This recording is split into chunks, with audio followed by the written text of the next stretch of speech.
Adrien Rago, je suis responsable commercial de BSF Forward IM pour la France. BSF Forward IM, c'est la marque sous laquelle on commercialise l'ensemble de nos matières pour l'impression 3D. Anthony Barré, directeur commercial chez Sculteo depuis 4 ans maintenant. Alors Sculteo, c'est une société de services d'impression 3D qui a été fondée en 2009 et qui en fait, on fabrique des pièces pour nos clients. Donc on a un centre de production près de Paris. En 2021, on a fabriqué près d'1 million de pièces et on propose également des services de conseil, d'ingénierie, de conception pour la fabrication additive. Je dirais que ces dernières années, la proportion de pièces destinées à un usage final est aux alentours de 30% selon les études, mais cette proportion est vouée à augmenter. On a de plus en plus de clients qui nous consultent pour intégrer des pièces fabriquées en 3D dans leurs produits finaux et on travaille énormément sur ces sujets-là pour améliorer la production en série afin qu'elle réponde aux nouvelles exigences de cette tendance. Par exemple, les technologies multijet fusion d'HP permettent de tourner presque 24 heures sur 24 les machines. Sculteo a un des plus gros parcs d'Europe en France sur ces technologies-là, qui sont des technologies poudre. Également, on va retrouver sur les technologies résine des machines très compétitives, comme les machines photocentriques de Magna, sur lesquelles on peut lancer plusieurs productions par jour. Ce qui concerne les résines, on a des résines, on lance des résines qui résistent mieux en température, qui résistent mieux également en termes d'UV, donc qui permettent une plus grande durabilité.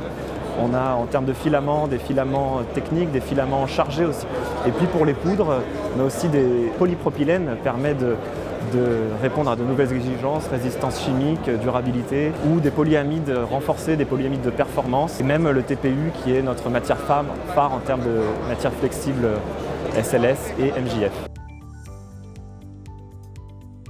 2D Challenge qu'on va retrouver en impression 3D pour la fabrication en série arrive selon moi en amont de la fabrication et en aval de la fabrication. Donc, en amont, sur la partie design, où c'est important d'optimiser les pièces pour pouvoir rentrer le plus possible dans un job de fabrication et ainsi augmenter les quantités.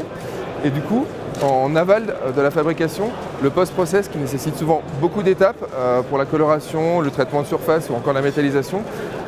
Toutes ces étapes mériteraient d'être automatisées le plus possible pour pouvoir encore produire plus de pièces. Un défi supplémentaire pour la production en série et arriver à mettre des pièces imprimées en 3D dans des produits finaux, c'est la question des certifications, des normes et de qualification de nos pièces imprimées.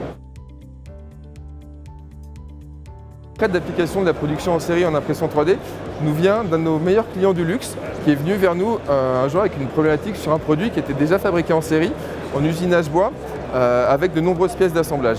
En fait, ce client-là avait des problématiques à la fois de poids et de problèmes de qualité sur l'ensemble des étapes d'assemblage. En fait, le prototype final a été validé par le client, donc ça a mis quelques semaines de développement.